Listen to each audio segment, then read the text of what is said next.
At least four protesters have been shot dead by security forces in Khartoum's twin city of Omdurman. That's according to authorities, who say a further 297 demonstrators and 49 members of the police force were wounded in Thursday's nationwide protests involving tens of thousands of people.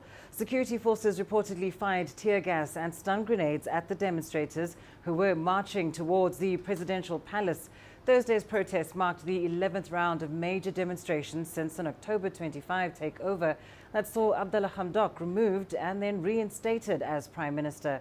Demonstrators have demanded that the military play no role in government during a transition to free elections. Meanwhile, Sovereign Council Chief General Abdel Fattah al-Burhan has granted more powers and immunity to the security services and regular forces.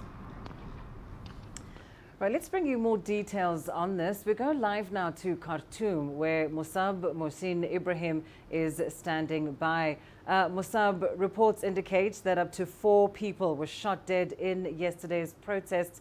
What more can you tell us about the casualties? Yeah, thank you, Linda. Yes, yesterday there was the protest in all Sudan from many different places in many towns, more than 12 states in Sudan. In Khartoum, the capital, there was cutting the internet and the cell phone international connections, and they closed the bridge with the chip container. Yesterday at 3 p.m. there was shot in Omdurman direction. There is 4 people that got killed, and they shot them by guns, and 2 of them in their hands and 1 in the chest. They passed immediately before they being able to catch him in the hospital. And there is also another 40 that got injured by the guns, and 160 that got injured by beating by the sticks. We can say the repression from the security there was very tough yesterday. They beat them, there was violation, aggression against them. There was very tough to the protesters, and they were fighting them like an enemy, not like a peaceful way. So it was unacceptable at all, and that's why it's a lot of people there. And still right now the situation is very critical. Indeed, and of course tensions remain extremely high. But what is the situation like today, and what are authorities saying about these ongoing protests? Well, there is no declaration from the general commander. There is any reports from him. No one say anything, even the prime minister. Everybody wants to hear something from those people in the government, but no one give anything.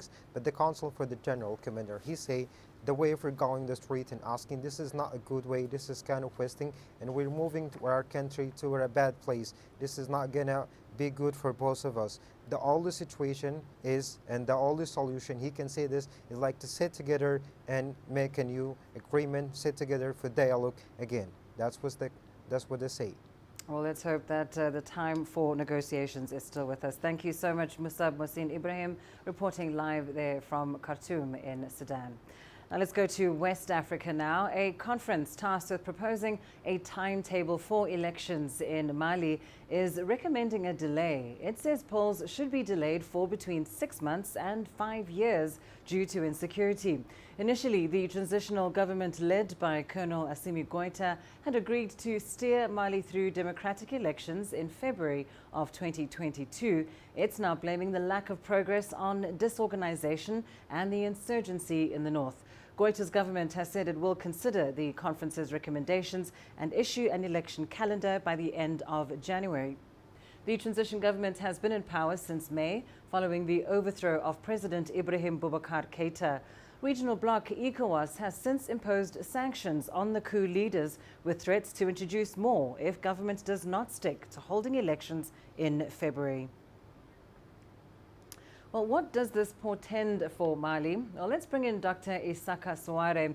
He is the director of the Sahel and West Africa program at the Stockholm International Peace Research Institute. He's joining us now live from Conakry via Zoom.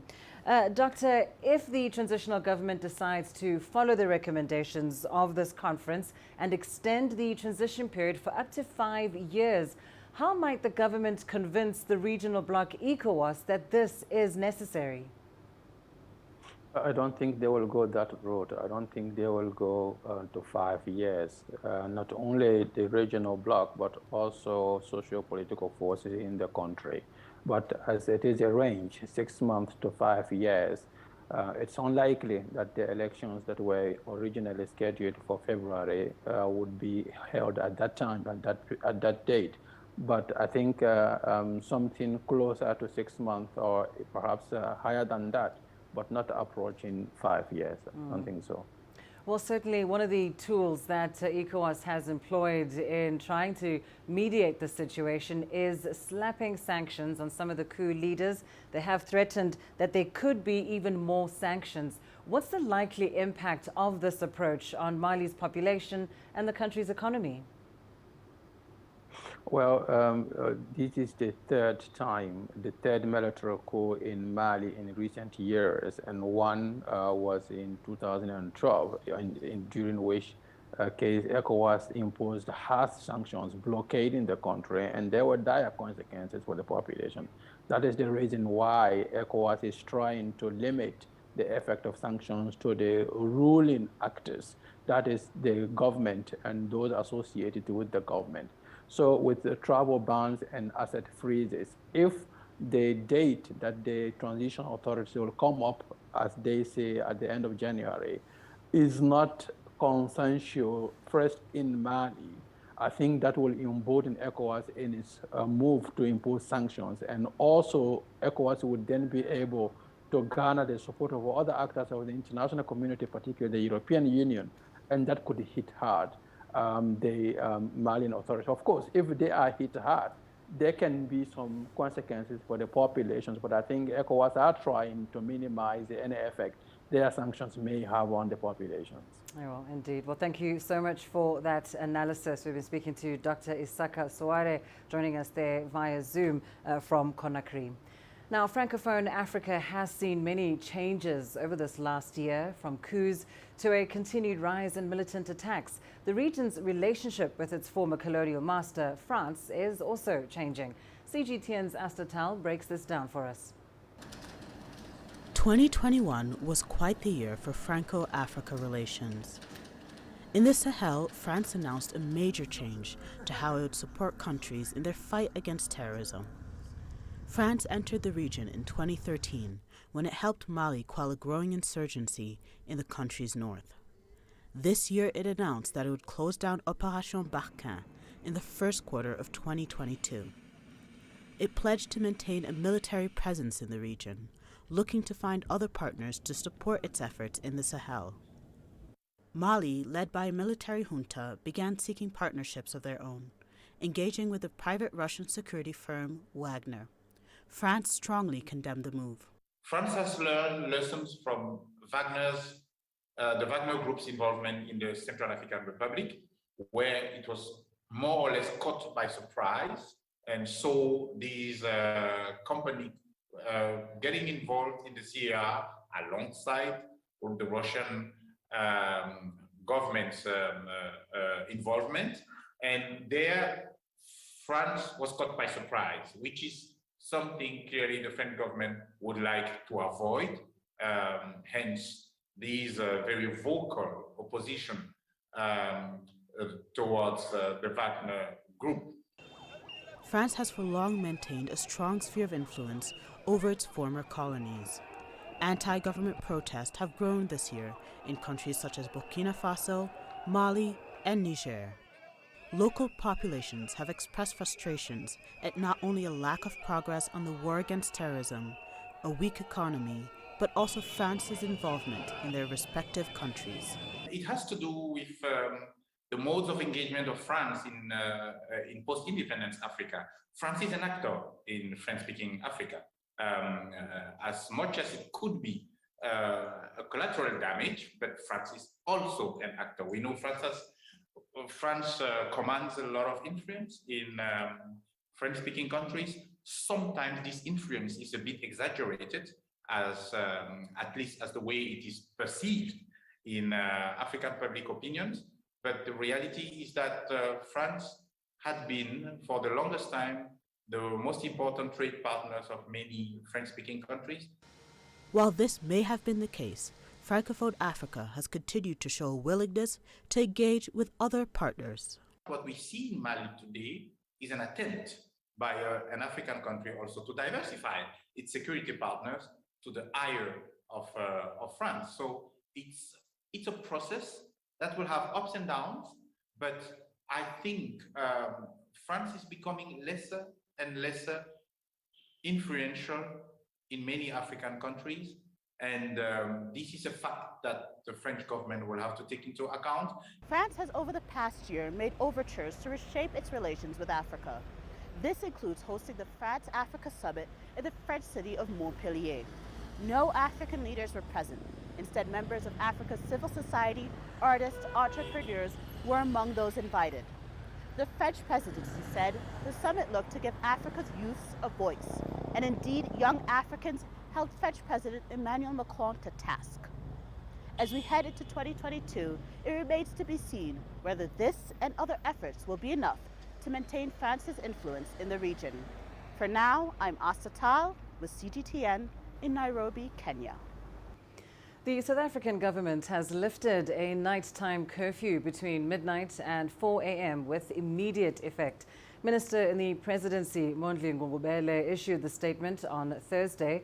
Ngubele also said indoor gatherings are now limited to 1,000 people, while outdoor functions should have an attendance not exceeding 2,000 people. The decree is inspired by the belief that the country has overcome the fourth wave dominated by the Omicron variant. Government is also confident there is improved healthcare capacity and increased vaccine uptake among South Africans. The Ministry of Health has also reported fewer infection rates in the past week. Statistics from the Ministry of Health indicate a decrease in coronavirus cases of around 30% despite Omicron's fast spread.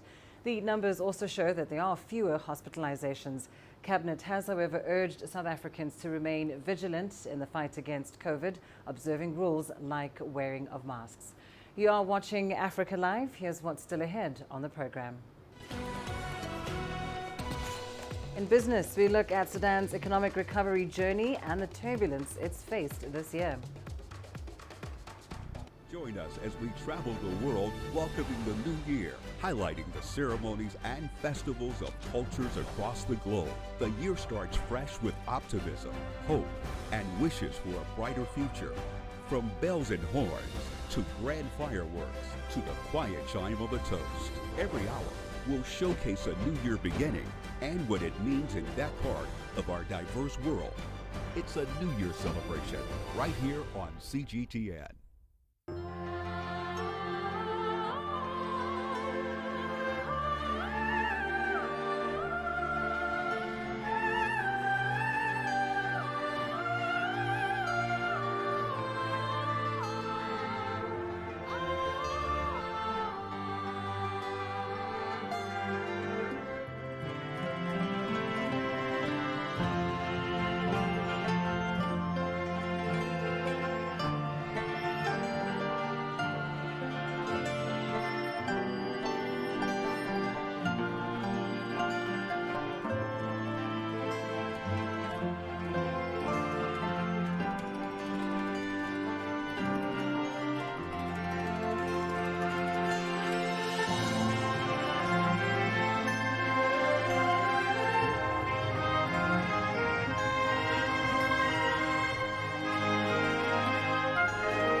In your business news, Sudan returned to the global financial system this year after decades of isolation from global markets.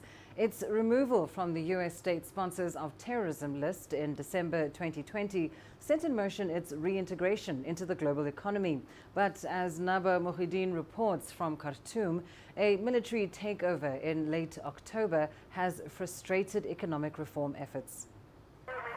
For years, Sudan has struggled with an array of economic woes, including a huge budget deficit, widespread shortages, and soaring prices for essential goods. Conditions worsened after the oil-rich South seceded in 2011, after decades of war, taking with it more than half of public revenues and 95% of exports. The declining economy led to the ousting of then-President Omar al-Bashir in a 2019 popular uprising. World Bank President David Malpass visited the country in September, the first visit by a World Bank president to the East African nation in more than 50 years, to lend support to efforts to revive its economy. But a military coup just 1 month later has thwarted these plans. Sudan had put great hopes on financial aid from international institutions and donors. The halting of aid will have impacts, and it will soon reflect on the annual budget. The World Bank and US announced they had halted financial aid to Khartoum, in a huge blow to the country's economic reform program.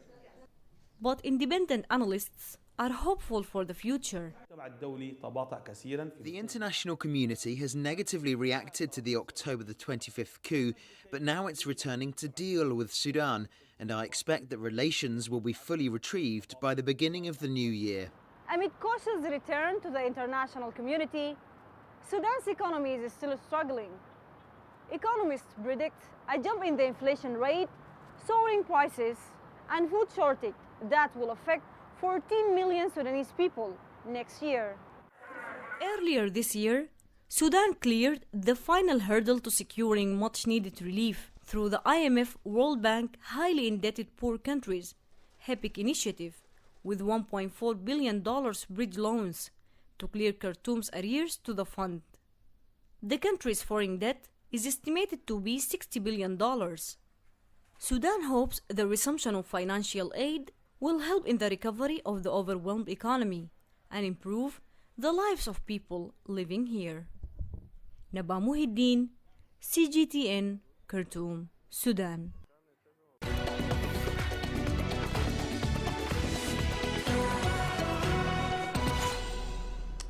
And to some sports news now. South Africa's national cricket team suffered a rare Boxing Day Test defeat on Thursday as the home side were outplayed by a dominant India in Centurion.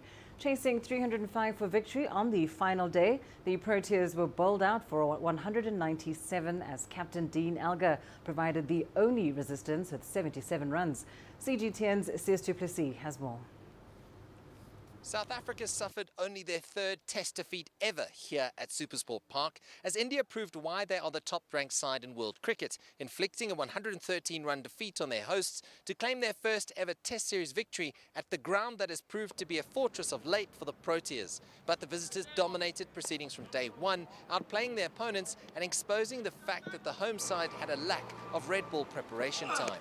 South Africa were kind of swimming upstream coming into the game, and that's a real pity. Hopefully they'll be better for these 5 days, because it's been a very hard test match, and to the Proteas' credit that they've made it as hard as they have, actually, given that they've not played any test cricket for 6 months.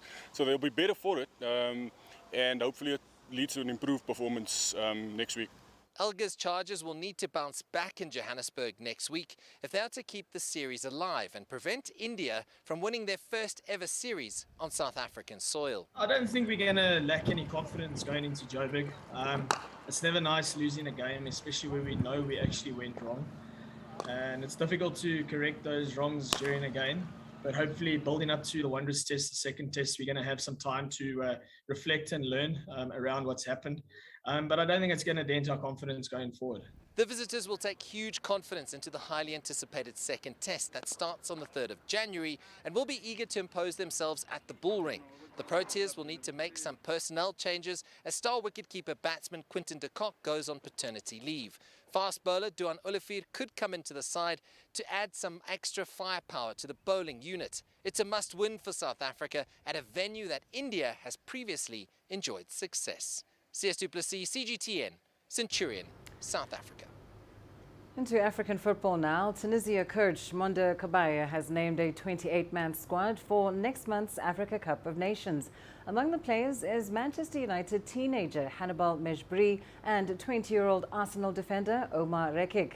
31-year-old Yusuf Msakni is set to feature at a 7th successive Nations Cup, having played at every competition since the 2010 tournament in Angola. The Carthage Eagles faced Mali in their first game on January 12th. I'll give you the list of the 28 players who we chose to represent Tunisia in the upcoming Africa Cup of Nations. 4 goalkeepers with 24 players. And over to English football, where Manchester United moved up to 6th place after a 3-1 win over struggling Burnley at Old Trafford. United took the lead in the 8th minute after Scott McTominay leaped on a loose ball to put it through a crowded area into the bottom corner. The hosts doubled